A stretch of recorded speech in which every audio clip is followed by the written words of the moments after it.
first we have the Analog Kid, then we have Digital Man.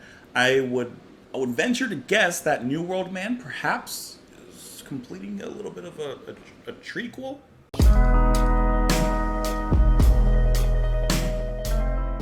Welcome back, guys, to the channel. Hope you're having a wonderful one. Thank you so much, and as always, for being here. Let's go ahead and move on with our album listen of Signals. We're going to move on into New World Man by Rush Signals, 1982.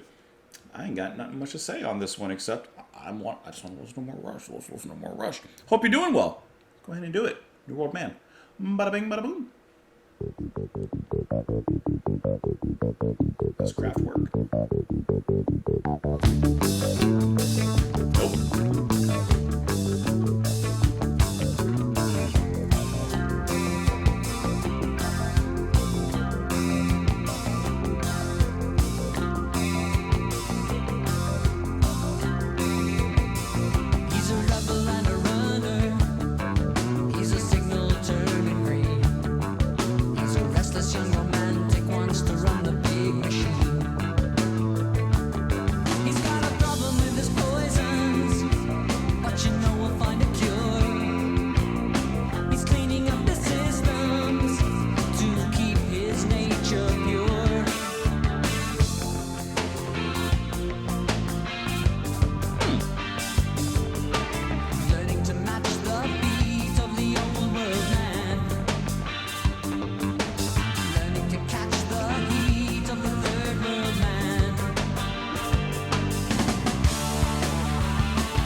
So I can't be the only one thinking this. I can't be. And yet I may be alone in my thoughts, as oft I find myself being. It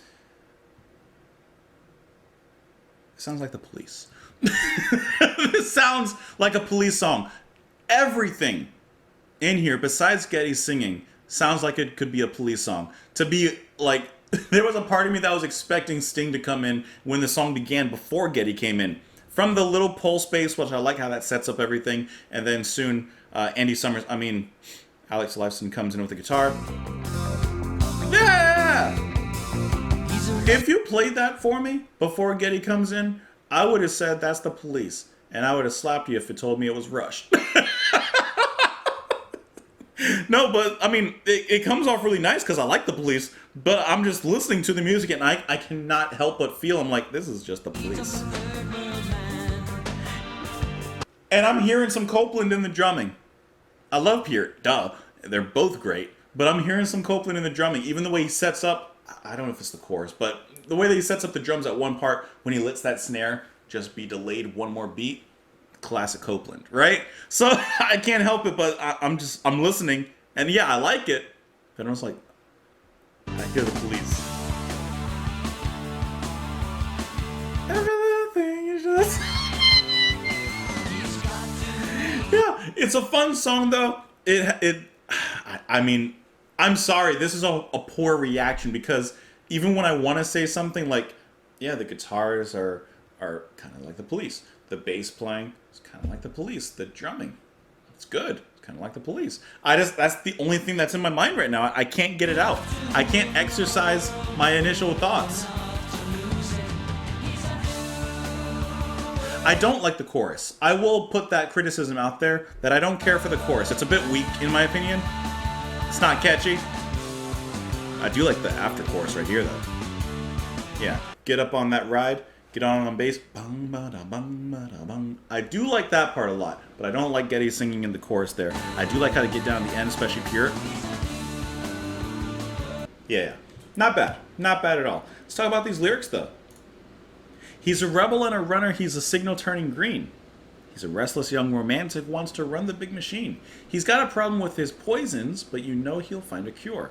He's cleaning up his systems to keep his nature pure. Okay, so he was having issues, but now he's working on them.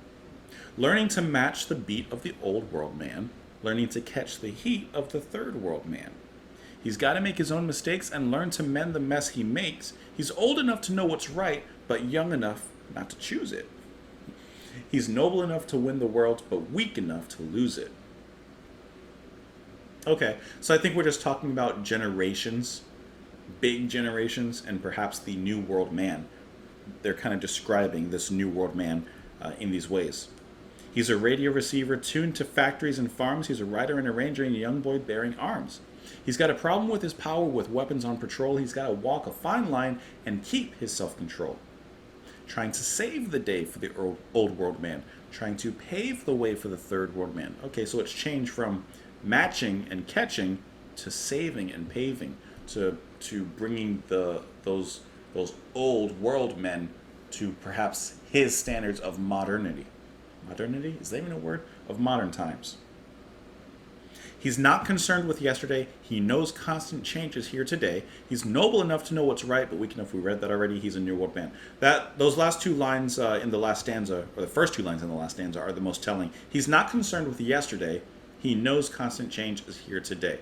So he's really just looking towards now, the present, and perhaps the nearsighted future, rather than looking back at the past. But perhaps he could learn some things from the past, and he should look back upon history before perhaps he ends up repeating it. That, I don't know.